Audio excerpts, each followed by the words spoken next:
Someone told me of a discussion that took place this week. One of the families in the church that said, "Do you think Pastor Dan's going to get into Ephesians yet this week?" And that was mentioned to me, and I said, "Oh heavens, no! Oh goodness, no! Oh no, we're a little ways away from Ephesians yet." Why? Because we've got to get us into the first century world first. We've got to get into the land that Paul walked in. Why do I say that? Because before we enter the text of Ephesians, we've got to understand the world that they were living in, the culture that surrounded them, that they were marinating in. Because that's how we know how words were used and what words mean, and conversational patterns and images and metaphors and pictures, illustrations that Paul is using in his letter to the Ephesians. They understood them. They caught it. And as soon as Paul spoke it, or it was spoken aloud to the church, what Paul had written, they understood. They had a matrix for this understanding. They knew the vocabulary. They understood that all these words collated together had special meaning and special emphasis. So, for instance, one of the things that we're going to find out when we go through the book of Ephesians, there are dozens and dozens of architectural terms in the book of Ephesians. Many of them that are not used anywhere else in Paul's letters. Well, why is that?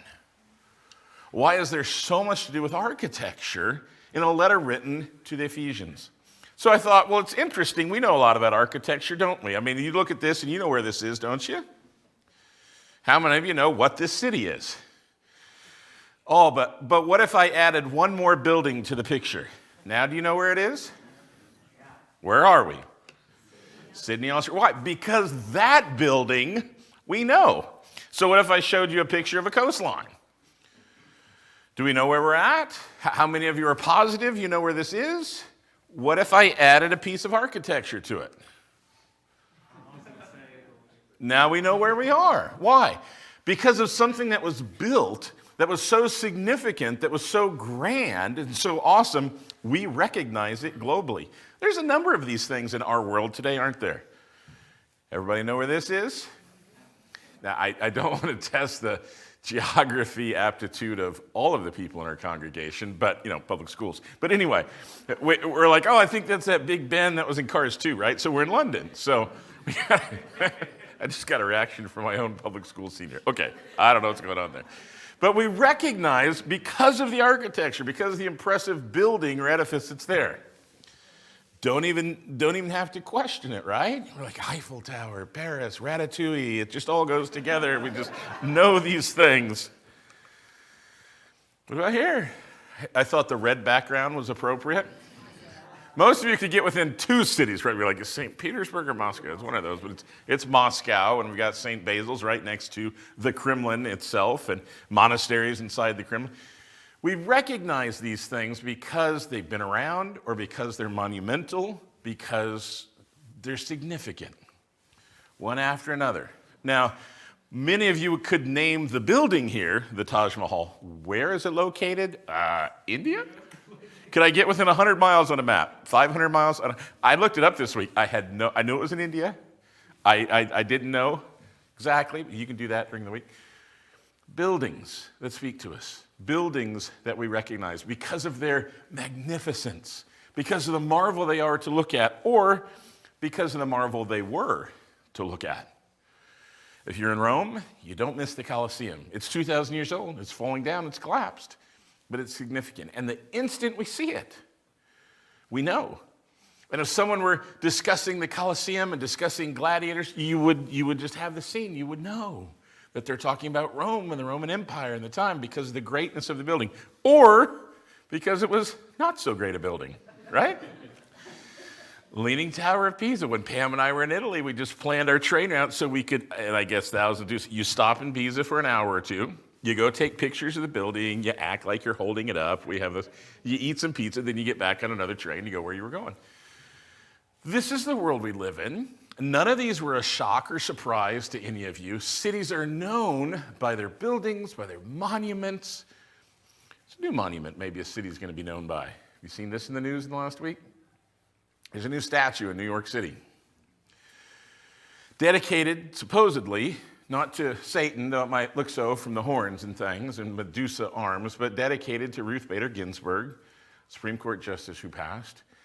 A monument dedicated to abortion. This was Sanctity of Life Week Last Sunday was Sanctity of Life Sunday. I told you this is part 2 of the message I wanted to preach last week, wanted to include some of this last week. We had it read from the Psalms today. I knew you. I created you. Now we have a new golden statue dedicated to the murder of children in the United States. And it's being proclaimed as a great artwork. And where does it stand? It stands atop a federal courthouse in New York City, right next to Moses. It was placed up there by great leaders of the past, next to Moses, Zoroaster. I'm not saying he's so great, but it's become a symbol now of a movement, a symbol of politics, a symbol of culture. Created by a person, if you read her biography, you will see a dedication to what she calls the new feminism. This firmly held belief that murdering children should be celebrated, that murdering children is a right, that murdering unborn children is this phenomenal thing that we should hold up. We have gods of our own age. You see, you walk into Ephesus and you hear about Artemis of the Ephesians, she means nothing to you. Well, there was this temple to Artemis. That means nothing to us because we don't live in the first century and we don't understand the weight that it has. We live in a modern world, but if we begin talking about, oh, did you see the new, I'll call it golden idol to abortion in New York that they've placed atop the courthouse, well, we begin to understand something of the world that we live in and the spiritual battle that's going on in our day. So before we step into the letter to the Ephesians, we're looking in the scriptures in the book of Acts at the history of Ephesus and finding out what happened there when Paul arrived with the gospel of Jesus Christ. And as the church was formed, we're going to look at the encounters that the early church had and that Paul had, and it's going to deal with an idol. It's going to deal with a female figure. It's going to deal with something that every Ephesian knew about and lived in the shadow of. And that is Artemis of the Ephesians. Now, who is she? What is she? We need to take a walk back to Ephesus. So we're approaching first century Ephesus. We talked a couple weeks ago about this spiritual battle that we are in. And I said I want to kind of present the sides of the battle. Here's Paul last week. We saw Paul, who was spirit-filled, who was filled with the Spirit of the living God, and who walks in spiritual armor into a battlefield in Ephesus. And how does he take on the pagan deities there? How does he take on the lostness? Only through the filling of the Holy Spirit. And God did great things through Paul. God did miracles through Paul's hands. It wasn't Paul because of his greatness. It was God through this willing vehicle of a divine presence. But this week we look at the other side of the lineup card. What was he really up against? Artemis of the Ephesians. In fact, I just put in quotes, great is Artemis of the Ephesians, because the scriptures tell us that's the rallying cry. That's the motto, that's the slogan, that's the campaign of the entire city of Ephesus, and we would say actually the entire Roman province of Asia.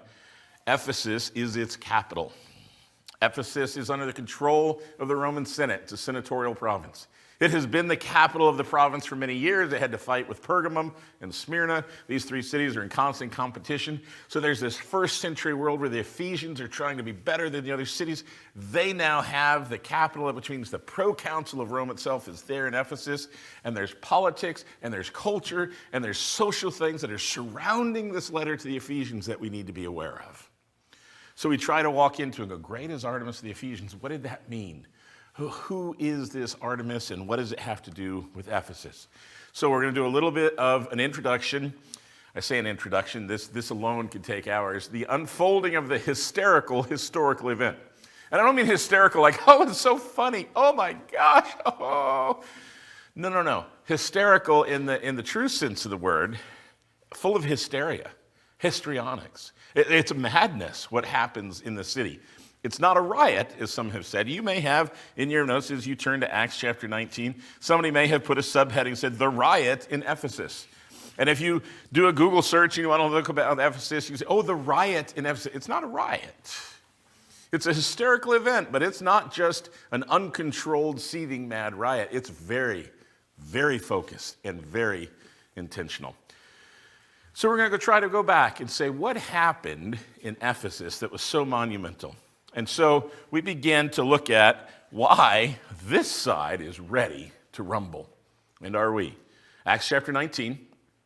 We will start in, verse 23 is where we'll pick up. Last week we left off about 22, looking at Paul, filled with the Spirit, directed by the Spirit. This week we see what happened in Paul's first days in the city. Verse 23. About that time, there arose, I said Paul's first days in the city. This actually is later in his ministry. He's been making quite an impact there already. About that time, there was no small disturbance concerning the way. And this is Luke's way of saying, oh, this was huge.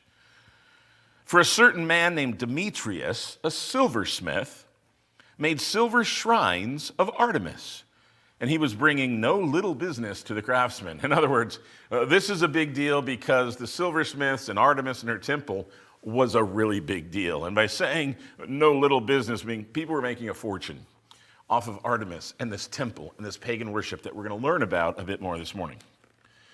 So he gathered together, verse 25, with the workmen of similar trades, not just the silversmiths. Now we're going to have the goldsmiths, and we're going to have the plastersmiths, and we're going to have the woodworkers and the carpenters, who are all making a sizable profit off of this industry.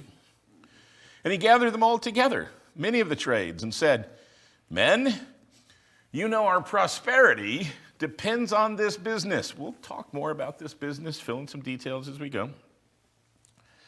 Our prosperity depends on this business. And you see and hear that not only in Ephesus, but in all of Asia, the entire province under Roman control, this Paul has persuaded and turned away a considerable number of people, saying that gods made with hands are no gods at all. Can we just pause? How dare he say that a God made with human hands is no God at all?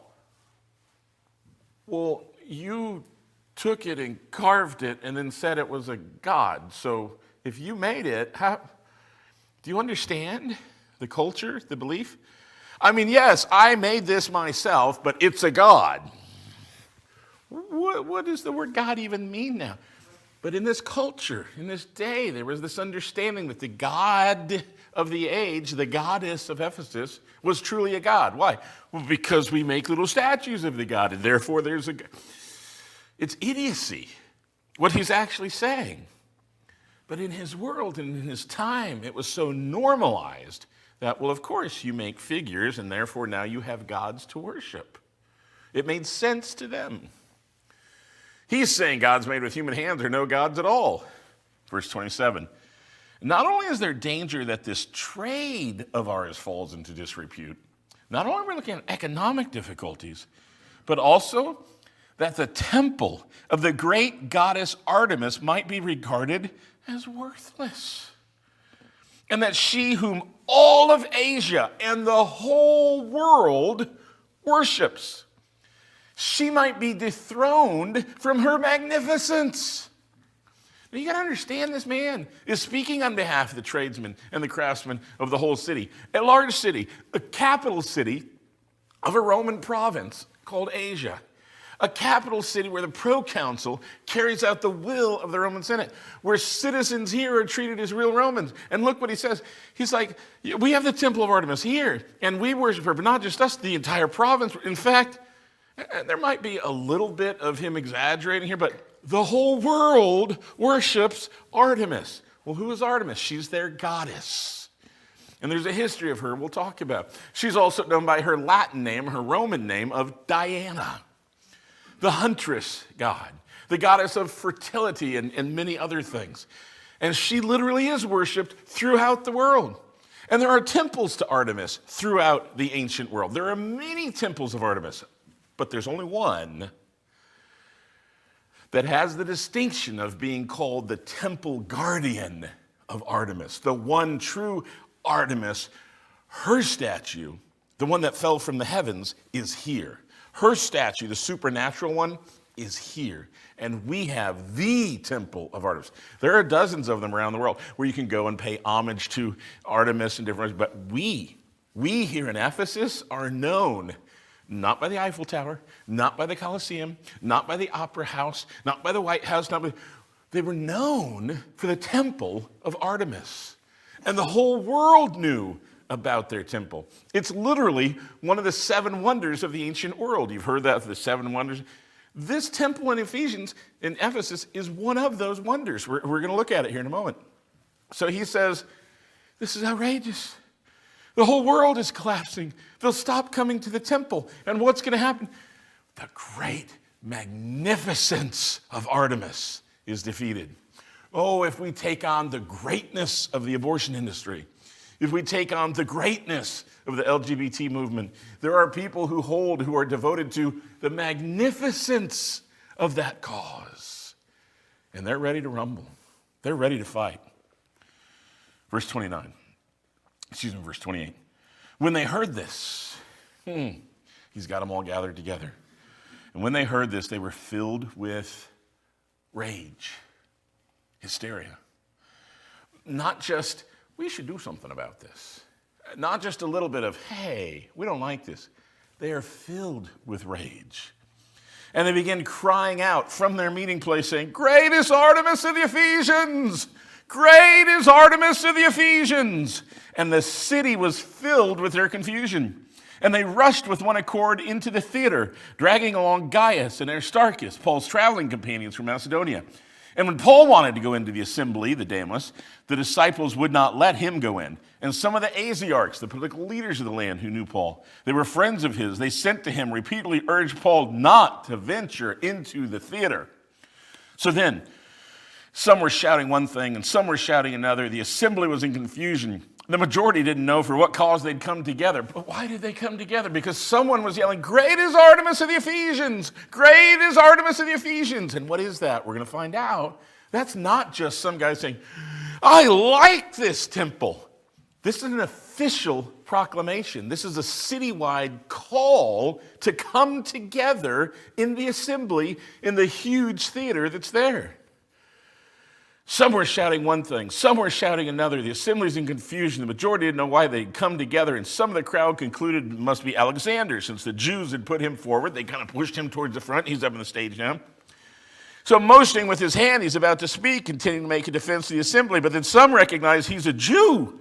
And another outcry arises from them all, a single outcry for about 2 hours. Great is Artemis of the Ephesians! Great is Artemis of the Ephesians! Finally, after quieting the multitude, after 2 hours, the town clerk, the grammateus, the city official, said, men of Ephesus, what man is there after all who doesn't know the city of the Ephesians is guardian, official guardian of the temple of the great Artemis? We all know. And of the image which fell down from the heavens. That was their belief system. That this great statue, hundreds of years before, when the Amazons, literally a group of women, when the Amazons ruled this land, that this statue fell from the heavens, and the Amazons recovered her and claimed her and set her up and began to worship her. That's their belief. Well, that's not just a strange myth that was kind of written about. This is what they're dedicated to. This is what they live for. This is what they make their living from. They're hardcore believers in this. Verse 36, since these are undeniable facts, a woman's right to choose, my right to choose what sex I am, what pronouns I want to use, these are undeniable facts. Why? Because we've said so long, we've made them undeniable facts. Do you catch it? Culture hasn't changed much in 2,000 years, but we got to get into their culture. Undeniably, a statue fell from the heavens. She was worshipped then. We built a temple to her now. She's worshipped all around the ancient world, but we're the guardians. We're the main temple. Everybody knows this. This isn't going to change. We got to make sure it doesn't change. That's the world Paul was preaching the gospel into. So now, into verse 36, keep calm. Don't do anything. Keep calm. They've been yelling and shouting for more than 2 hours. They're all gathered in the theater, tens of thousands of them. And he says, keep calm. Calm yourselves now. Why? You brought these men here who are neither robbers of temples nor blasphemers of our goddess. Now, if they had gone in and torn the statue down, if they had gone in and tried to rob from the treasury, then we'd have the right to meet like this. But they haven't done that. So then, Demetrius, if you and the craftsmen with you have a complaint against any man, the courts are in session. We need to do this in a legal way. Proconsuls are available, the chief magistrate from Rome. Let them bring charges against one another in an orderly, legal fashion. But if you want anything beyond this, it will be settled in a lawful meeting of Artemis in this same theater. For indeed, we're in danger now of being accused of a riot. By who? By the proconsul and by Rome. Why? Because this meeting's not on the calendar. There are regular weekly and monthly meetings for Artemis. And you know how those meetings start? People don't look at their watches. People don't look at their time clock ticking on the wall. They listen for the call. Great is Artemis of the Ephesians. Great is Artemis of the Ephesians. Time to go. Time to close the shop, put the little windows down, close up the gates, go down to the theater. We're going to have a meeting about Artemis. Those are normal. Those are scheduled. Those are put on the calendar. Those are fine. 20, 30,000 of you show up in the theater and you go to your meeting. That's normal. Rome expects that. Oh, good, they're worshiping. They're worshiping the gods, keeping the gods happy. That's great. But you have an uncalled meeting on an unscheduled day, and now you can be accused of a riot, and that goes directly to Rome. And Rome and its legions are going to control every city in the empire and say, you can only have meetings on certain days. If we hear that you had a big meeting and people were yelling and shouting, we're going to consider that a riot, and we may need to come and take over. We may need to come with our army, replace all of your officials, and establish a new rule in the city. And that's what they're in danger of. So this city clerk, Agrammatus, says, we need to do this a legal way, or else we're in trouble with Rome. We can be accused of a riot in connection with today's affair. And since there's not a legal cause, since they did not go into the temple and steal treasury or take down the idols or do any of those capital level murder things that we could instantly lynch them for, because there's no real cause, in connection with this assembly, we can't account for this disorderly gathering. We need to disband now before we bring greater problems on ourselves. And saying this, he officially dismissed the assembly that was there. What in the world is happening? We'll try to give a little bit along the way. But until we understand this, and we understand that this is how the city of Ephesus worked, there's some things in the book of Ephesians that just aren't going to make sense to us. So here's what we're going to attempt to do. Why are they ready to rumble? What are they so upset about? Well, primarily, he says, our prosperity depends on this. Our economics, our trade, our income, our livelihood is at stake. Why? Because we're silversmiths and we're goldsmiths, and this is what we do. And all of these are things that have been recovered from ancient Ephesus. And what are they? They're votive offerings to the goddess Artemis at the Artemision, her temple. Because when you would travel to see this great temple, you would do a couple of things. First, you'd get some little souvenirs to take home. Anybody actually been to the Eiffel Tower? Did you buy little Eiffel Towers to take home as gifts to people? Anybody got the gift of a little Eiffel Tower from somebody else? It's what you do. If you got a friend going to Paris, like, hey, get one of those little Eiffel Towers. And it can be glass, it can be ceramic, it can be metal. You could get gold ones, you can get silver ones. All of these are different votive gifts or things that have been found dedicated to Artemis, that people would go to this temple literally from all around the world to see it. And they do a couple of things. Some of these they would buy as an offering, and then they would take it into the temple and give it as an offering. You buy something very valuable. You bring something very valuable to sacrifice to Artemis. Well, that doesn't sound too strange, does it? Well, what would good Jews do when they went to Jerusalem for a festival?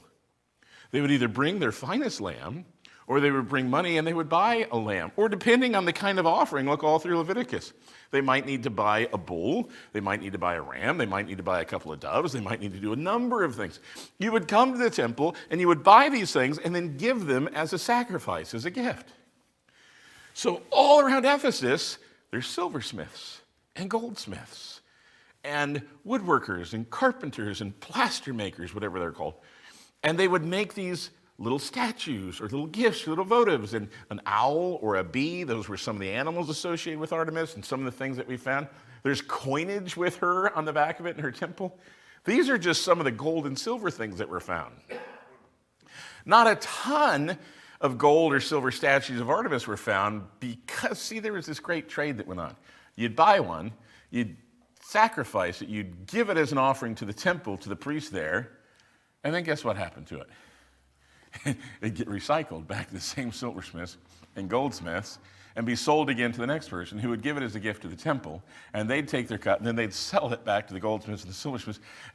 Or some of the gifts that were given, some of the gold and silver, would be melted down, sold back to some of the silversmiths and some of the goldsmiths, fashioned into new custom designs that somebody wanted to order, and given back to the temple. And the temple becomes richer and richer and richer. Oh, and let me tell you, there's a storehouse. There's a basement. A bathos is the word, and we're going to see it in Ephesians. There's a basement to these temples. I've walked through some of them. Some of the temples that are still existent, they have this underneath section. And we've walked through these room after room, massive rooms. Like, what were these for? The treasury, the phenomenal gifts that were given, the art, the antiques, the gold, the silver, the jewels, all brought to the temple as gifts and stored up in treasuries so that you would know the greatness and the riches of your God. Why? Because that was important in the ancient world. So these are some of the votives we found, but there's another thing. Artemis is a god of healing, especially fertility. I won't show you those pictures, but these are found all around the temple. If you had a bum leg, you could make it to Artemis, you would literally buy a plaster cast of a leg, or even have a plaster cast of your leg made if you had the money, and then you would bring that as a votive offering to the goddess, and you would offer that as an offering at the temple. You had problems with your ears, you would have little casts, wooden or plaster or whatever, made of ears, and if you had bad hair, you would offer those to the goddess at the temple. You're like, that's kind of gross. Yeah, some guy had stomach trouble. I mean, they got like these intestine kind of thing and a little amulet. There's rooms, as you can see, full of these body parts and pieces, and I've taken pictures of them because they're so ubiquitous. They're so well known and widely spread. Why? Because people were coming from all over the world to pay money to give a gift to Artemis and to pray for her healing. There are rooms full of other organs and other body parts representing fertility and the need for that in the tens and tens of thousands. It was a huge trade. It was a huge industry. And people by the hundreds and thousands in Ephesus were surviving on this trade, surviving on this industry, surviving on the tourist traffic that came to Ephesus. And if Paul is going to convince a number of people that gods made with hands are no gods at all, people are going to stop buying this stuff. And the temples are going to stop getting the money, and the tradesmen are going to stop getting the money, and there's going to be huge financial problems. Do we need to talk about the abortion industry today and the money and the billions of dollars that are being made off the murder of children? And the lies spread this week in Minnesota when the state Senate in Minnesota passed one of the most heinous laws in the history of our country, demanding and defending the murder of young children in the state of Minnesota. And doing it all at this sort of moral sense and doing it in such a way that they have twisted, manipulated the laws and the people of our land. Well, they murder children and they celebrate it. This is our age. We have our own opponents too, and the money behind it drives so much. That's what was going on in Ephesus. Our economics are at stake, and Paul's going to change things. This is Artemis herself. This is some of the statues that have been found. She's covered with some debate, whether those are eggs representing fertility, whether they are breast, whatever it is. This is the goddess. This is literally what she looked like. Her massive statue stood in the big temple, but these are some of the statues that have been found all around of marble or other things. Again, not many gold and silver left because those got melted down, those got reused, those got made into other things. You would come and buy one of these replica statues, and the money would be handed over, and the temple would become richer and richer and richer. She's got a city on her head that's a certain crown that represents she is the queen, she's the goddess, she's the ruler of Ephesus itself. It will be known and marked out by her temple. So they're ready to fight over economics, but they're also ready to fight over their cultural pride about this Artemisian, this temple to Artemis, Artemisian. Why? Well, a couple of things we need to back up and go, okay, so there's this temple, there's this big temple, By the time Paul gets to Ephesus, this temple's already 600 years old, folks. This was not like something new they did. Hey, come and see. What does that mean? We did our Old Testament study. We're in our Minor Prophets. You remember back when Jerusalem was overrun by the Babylonians and they were taken into exile? The days of Jeremiah, Ezekiel, Daniel, Shadrach, Meshach, and Abednego are not bowing down to a 90-foot gold statue. That's when this temple is built. That's how long before Paul's time this temple was already established. It is the very first marble temple ever built in world history. Now, we see marble temples now, and we see them by the hundreds and the ruins of them, and we have marble buildings, and we make some of our own great monuments out of marble. This was the first one that ever had the know-how, the ability, the wisdom, and it built a massive temple. 600 years before Paul ever got to Ephesus. This has been a cult. This has been the culture. This has defined the city of Ephesus. And again, there's lots of little temples to Artemis around the world, but this is the great one. Well, how great is it? In Paul's day, this is an artist recreation of the temple. We try to picture how big this was for you. Can you imagine sitting in Arrowhead Stadium? 75,000 people are going to do that later this afternoon. Imagine sitting in Arrowhead looking down at the football field. And if you look at that football field from the end of the end zone to the end of the end zone, it's 110 yards, that's 330 feet. The temple to Artemis was 40 feet wider than that.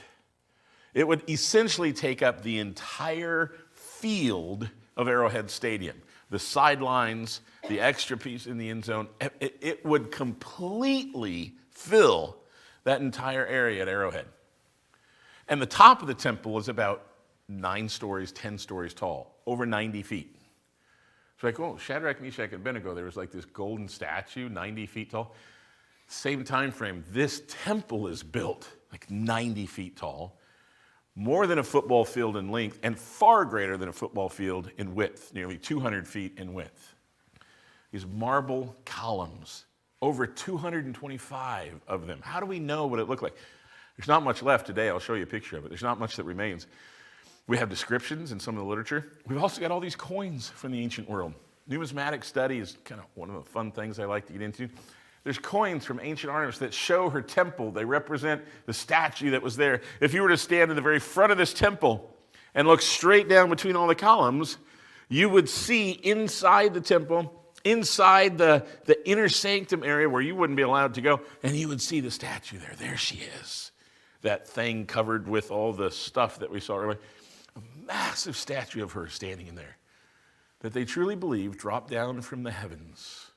And that the Amazonians, who once ruled this land, established her as a goddess and followed her. The Romans know her as Artemis or as Diana. It was an incredible sight, one of the 7 wonders of the ancient world. And Paul's preaching is saying that that's not a god. That's not worthy of worship. That's going to get him in a lot of trouble. So this building, trying to see just how tall it is, I thought I'd bring up this picture for you. How many of you have seen these before? University of Missouri? The columns at Mizzou? Anybody? Wow, not been there. I'm told it's one of the most photographed sites in all of Missouri, even more than the Arch. Of course, that was on Mizzou's website, so I don't know what to believe about that. So do you see little Danik down here? There's little baby Danik. He just saw himself down there. I don't know how many years ago that is, but there's little Danik down there. So these were columns, I guess, from one of the original buildings in the 1840s, and then it burned down in the 1890s. They were going to tear it down, but someone said, no, let them stand, and they're not dangerous. They won't fall down. Well, they've been there 130 years. I guess they're fine. But they're kind of a symbol of Mizzou and its history and its heritage. There's only 6 of these columns left. Those columns are just over 40 feet tall, all the way to the top, 43 feet tall. They look massive, don't they? Little Danik down there. The Temple of Artemis, her columns were over 60 feet tall. You're going to go 1.5 again. Marble columns, when nobody had ever built a building with marble before. And there's 225 of them all around this massive temple. It was huge.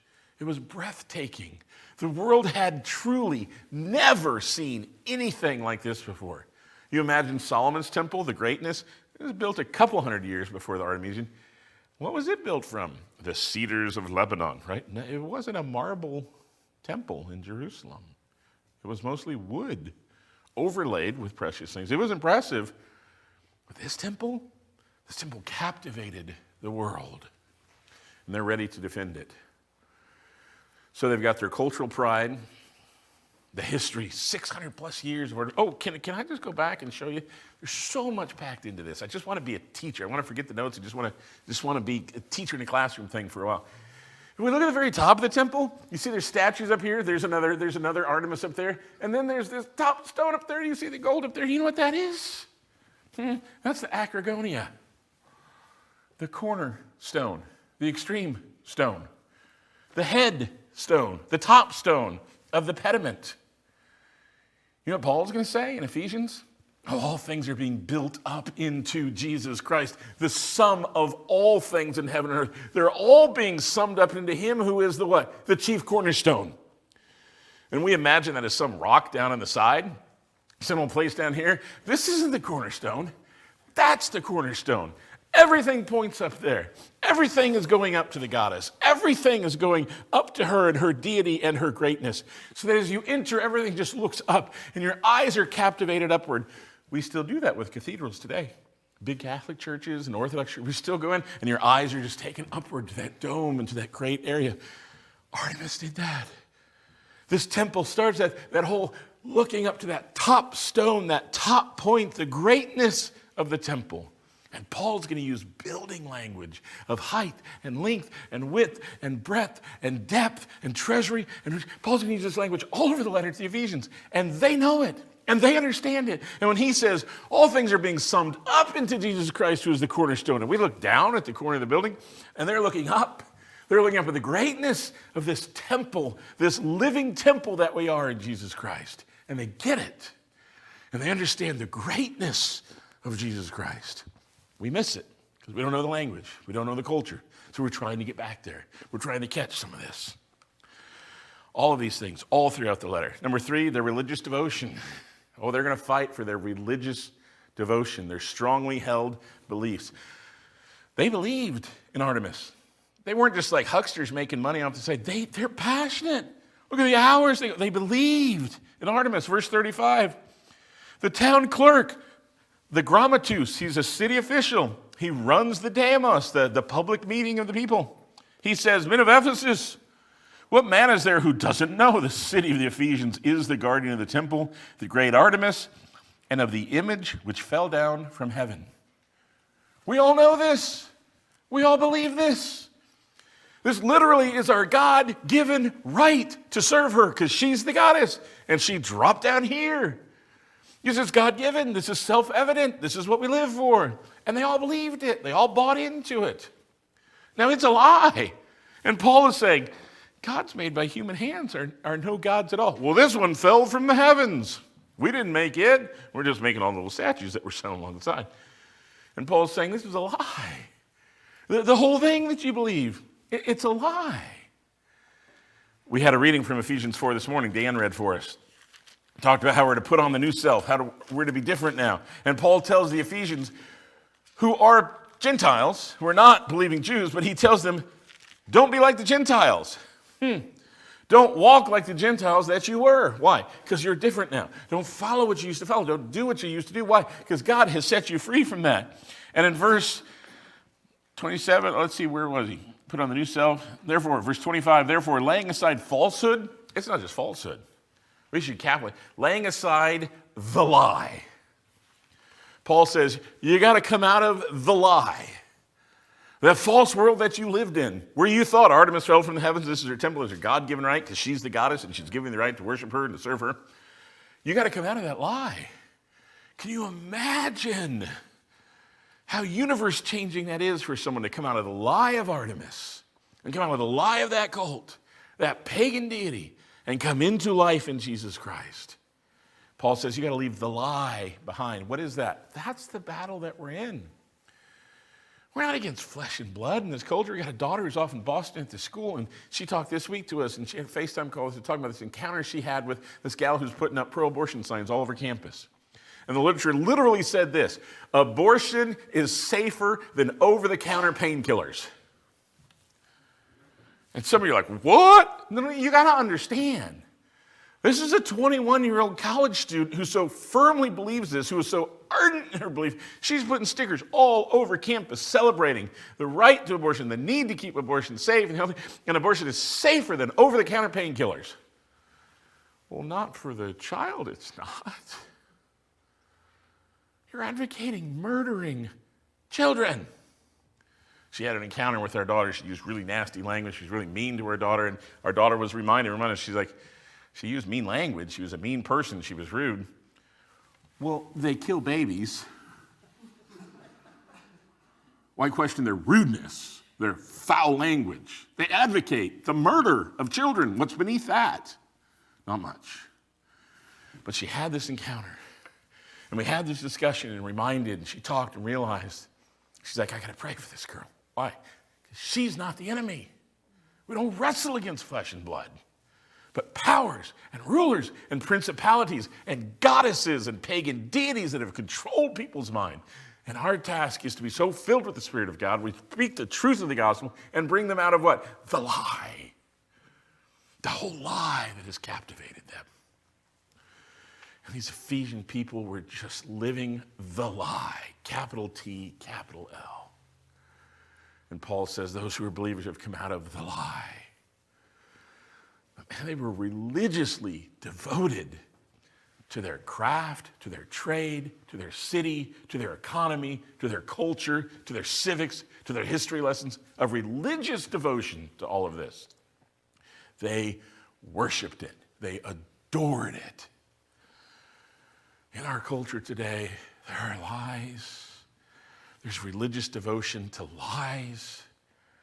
And our job is to be filled with the Spirit, speaking the Word of God, bringing people out of the lie. That's what Paul was doing, and they got upset with him. We need to talk a little bit about this acclamatory call. You're like, what did you just say? I put it up here for you. You might put it in your notes. Do some research on it. If you Google it, you're not going to find anything. Go to Scholar Google, you'll start finding some things.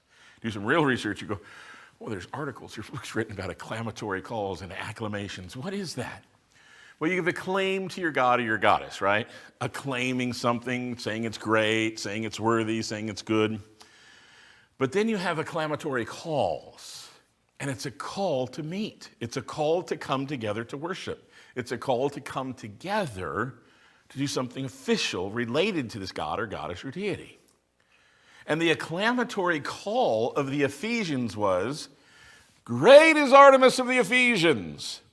And what happens here in the city on this day, the silversmiths and the tradesmiths, I don't know how many of them are all gathered together, and they have this huge meeting, and they're all just furious about what's happening. So they're like, we got to meet. We got to talk about this. And they call this basically an emergency meeting of the town council dedicated to Artemis. And how do they do that? They don't say, hey, let's go. Come on, everybody. Hey, you, come on, shut down the shop. No. You just did the call. You did the thing. Great is Artemis of the Ephesians. And everybody knows it's time to meet. How many of you grew up in a small town in the Midwest where that whistle still went off at the lunch hour? Everybody grew up with that? We used to visit my grandma. There's a small town she lived in, northern Missouri. And when it was lunchtime, whoo, the whistle went off. And why is that? Everybody in town knows lunchtime. The seed shuts down, the MFA shuts down, other places shut down, the factory shuts down. It's lunch break. And when is lunch break over? It was just like this thing. End of the day, there was a doot. It just cracked me up as a kid. I was like, that's hilarious. It was this thing, it was this sound that just told you, now it's time to do the other thing.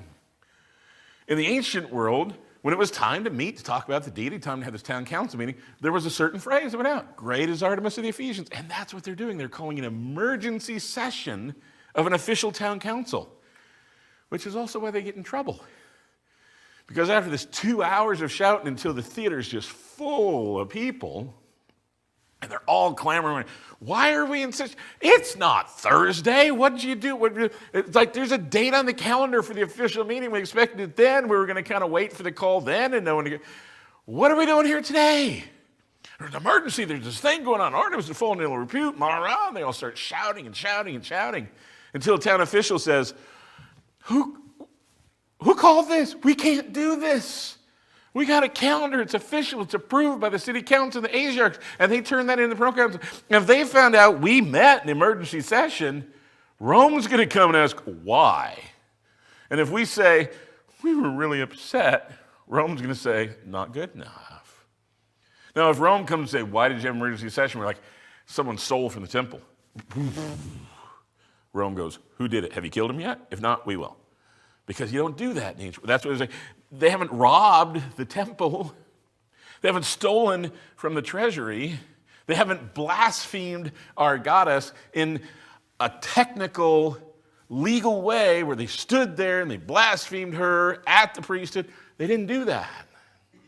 So we can't meet. We don't have a right to meet. That's what was going on in the city. Acclamatory calls unified the people. They all came together when this thing went out. Have you ever watched a Minnesota Vikings football game? I know it's like division or championship Sunday, right? Vikings aren't in anymore. But have you watched their games in their new like big Viking stadium where they have this call that they do? They have this chant that they do, and it's like a Viking chant. I can't even repeat it because I don't know the words to it. It's like some old Scandinavian Viking chant. And they all do it. It's like, and it's like, wow, it's kind of scary. It's kind of like the New Zealand guys doing the haka, right? It like freaked you out a little bit, so I didn't even play it today. Why do they do that? It unifies them all. For a football team, like, rah! This was an acclamatory call. Gods and goddesses had them. Societies had them. They did them. You know what we're going to see in Ephesians? Paul's going to talk about who we are now in Christ and what we are. And Paul's going to do this unifying thing. And he's just multiple times, he's going to have this acclamatory call kind of thing. He's going to have 7 parts to it. And you know it. You just didn't know what it was. There's one body. There's one Spirit. We're called in one hope of one Lord, one faith, one baptism, one God and Father of all, who is over all and in all. What is that? It's an acclamation. Yes. And it's in perfect form. And it's structured just right. There's one God, one Lord, one faith, one baptism, one God and Father of all, who is over all and through all and in all. It's going to be a unifying call for the church. This recognition of who we are and what we believe and what we hold to. And Paul's going to speak to the Ephesians in this way that you don't see that kind of thing in the other. Even to the Philippians, when he talks about what we share in unity and have this mind of Christ, he doesn't do an acclamatory call. Why? They're not the same culture. In Ephesus, this just screams to them. So they have this call of acclamation that brings them all together. And Paul's going to give some calls of acclamation in the book of Ephesians about what we stand for and who our God is and how he speaks. This is the theater at Ephesus. This is what's left of it. Massive. Tens of thousands of people could pack it. So don't be thinking like they're at the AMC and there's like 40. I mean, they are by the tens of thousands. This is on the Central Way. They have come together in the theater. Now, I told you weeks ago, I'd show you, there's a picture. There's public bathrooms nearby. So there's me with Alan Tomlinson and Terry Wilder and others. And because it's a theater and people are, I mean, this is just the city. This is just what is. This is just their life. This is just their culture. There'd been a recreation of what, like the front of that theater. I mean, all that we got left is the shell, but there would have been this massive staging up front, several stories, winches and hooks and ropes and lifts and elevators and ancient techniques for the gods to come down. And this was an incredible place, and it's packed with tens of thousands of Ephesians crying out to their goddess because they've been offended. We start to get that. We start to understand why Paul uses so much language about us being an organic temple. Not just the body, but the living temple of Jesus Christ. Oh, some other things we'll pick up. Why was Artemis great? How did they determine greatness in the ancient world? First of all, the size of the temple. How big it was. This is the first marble structure in the world, and it's mammoth. There won't ever be another temple to Artemis built that big. There's very few temples in the ancient world that are that big. Even hundreds of years later, even Paul's day as a contemporary, there's very few temples that are that large. So the size of the temple was really important. The value of the treasury. What kind of riches does your God have? Because that represents power, political power, civic power. With money, makes the world go round. It certainly did in the ancient Roman world. And the value of the treasury. So what is the glory of the inheritance? What is the riches of your God? And Paul's going to use language throughout Ephesians that talks about the riches of God. And finally, how many people follow your God? What's the number of adherents? Can I see, can you hear the greatness of your God and his followers? How many people will follow your God? And Paul will declare that all the world will, one day. Just a preview of greatness in Ephesians. Don't really have time to go through all of these. Wish I did. Let me just drop in on a couple of them. 1:18 through 23, we can just start picking up on this. We're going to go through these when we see the text, but I'm just kind of giving you a preview of why we're doing so much intro stuff. 1:18 through 23. I pray the eyes of your heart may be enlightened so you may know what is the hope of his calling, the riches of the glory of his inheritance in the saints. Why is he talking about riches with God? Because that's how they understood greatness. What is the surpassing greatness of his power? Oh, the greatness that's here. The megathos. Mega, we still use that today, right? Great, huge. It's the megathos of God. You know what they were calling out in their reclamatory call? Megale Artemis. Megale. Great is Artemis. And Paul says, no. Megale, megathos is our God and his power. It's just this direct confrontation with the enemy. And every Ephesian's going to know it. And we just go, oh, great. Why do we sing these songs we sing? How great is our God. Sing with me, how great is our God. Have you ever stopped and thought about what we're doing in worship? We're calling out to our God. We're acclaiming our God. We're saying that our God is greater. Our God is higher.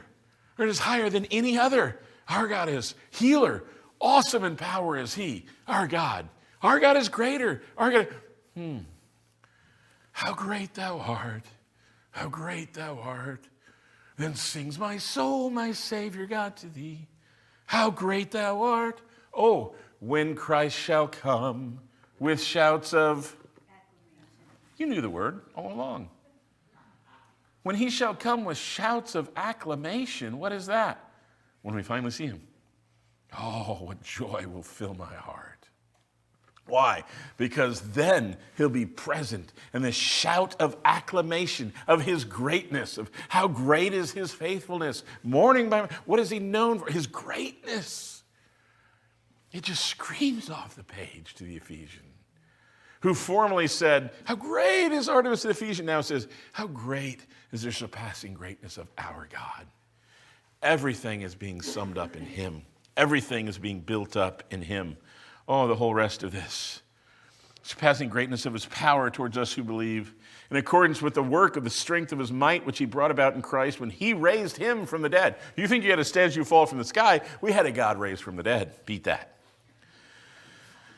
Seated him at the right hand in the heavenly places where far, far above all rule and authority and power and dominion. Our God is greater. Nanny, nanny, nanny. And every name that's named, like Artemis, his name is greater. Not only in this age, but in the age to come.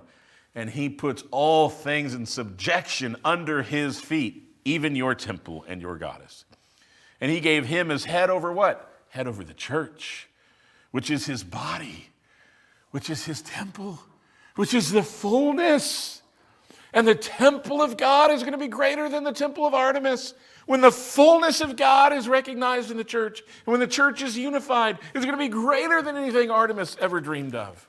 Over in chapter 2, verses 19 through 20, you're no longer strangers and aliens. You're fellow citizens and saints of what? God's household, his building, having been built on a foundation of apostles and prophets, Christ Jesus himself being the top stone, the chief stone. Is Christ himself a living God, not a statue made with hands, in whom the whole building is being fitted together and growing into a holy temple in the Lord, in whom you are being built together into a dwelling of God in the Spirit. Do you see how this screams to the Ephesian? 30 minutes of history about a building, and we're understanding now what Paul is doing in Ephesus and why he uses this building imagery, that we're this organic, living temple of God summed up in Jesus Christ. And he's built it. He's done it. Well, chapter 3, 14 through 21, I've got to go here. For this reason, I bow my knees before the Father. Paul just breaks down in worship. From whom every family in heaven and earth derives its name, that he would grant you, according to the riches of his glory, his treasury, to be strengthened with the power through his Spirit in the inner man, so that Christ can dwell in you, in your hearts through faith, and you being rooted and grounded, building terminology, in love, that you can comprehend the saints, what is what? The measurements of his temple. The breadth and the length and the height and the bathos. The treasury, not just depth, not just deep. The treasure, the richness, the greatness of our God. To know the love of Christ, which surpasses knowledge, that you may be filled to the fullness of God. Now to him who is able to do, in some context, what is it in an architectural context? To build. To him who is able to build. You watch those home shows like, well, this is the plan. Can you do that? We can do that. What does do mean? Well, we can do that. Means we can build that. In an architecture context, him who is able to do means he who is able to build. Who can build? Who can far beyond, abundantly, exceedingly beyond what you ask or think, according to the power who works within us. So to him be glory in what? In his temple, the church. In Christ Jesus in generation of her. And that same word to do, that same word to build, to make something. Oh, you know Ephesians 2, 8, 9. For by grace you are saved through faith, and not of yourselves, a gift of God, not of works, that any man should boast. Why? For we are his poieo. We are his work. We're what he's done. We are what? We're his workmanship. Well, not little statues of Artemis. No, not little dead statues. Not little goddesses that people are carrying off. Oh, well, look at the workmanship here. No, you are his workmanship. You are the token of what he has done. You are what shows the world what greatness is. You're his workmanship. You're what he's able to do. Oh, it goes on and on. Quote from Pausanias, you can go back and look at the notes. He's an early tourist trade guy. He writes travel guides in the 2nd century. That's what he does. Literally tells you where to go, what to eat, what to see there. Talks about the Temple of Artemis, how great it is, the reasons for its greatness. You'll have to go back and look at the notes online. What do we do with all of this? Remember, we're in a spiritual battle. Remember that the world's going to fight you. And remember that they are devoted. They believe. They're committed. There's going to have to be a spiritual battle. That we fight for the hearts and lives and minds of women, men, children, born and unborn. The world does not want its gods to be dethroned from their magnificence. That's what they said in Artemis. In Ephesus, that's what they say today. They don't want it dethroned. They don't want it taken down. They'll fight. You know what this is? This is the very last column of the Artemisian. Stacked up, put there just a few decades ago. Was laying on the ground. That's all that's left. Greatest temple in the ancient world. First marble temple ever built. Massive. And when Artemis fell out of fashion, the city was overrun, they quarried her temple and used it to build regular buildings. She's gone. That's all that's left. Why? Because our God is greater. Our God is stronger. And he will reign forever and ever. And we will sing his greatness forever. And Paul's just going to, from beginning to end in Ephesians, speak in a way that the Ephesian people will understand. And yes, next week in February, we'll get into the text of Ephesians 1:1. Let's pray.